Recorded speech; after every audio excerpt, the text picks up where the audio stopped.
So lalabas tayo dito sa uphill na to mga ka-fixit. At isa second gear ko mga ka-fixit ha. Ayan, nanginginig So first gear ko mga ka-fixit para makaahon tayo. Wala kasi tayong buwelo, so hindi natin pwedeng i-second gear.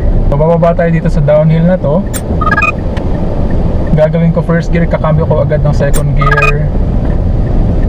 Yan. So medyo mabilis ang arangkada ng sasakyan sa pababa kalsada na to kasi naka second gear tayo.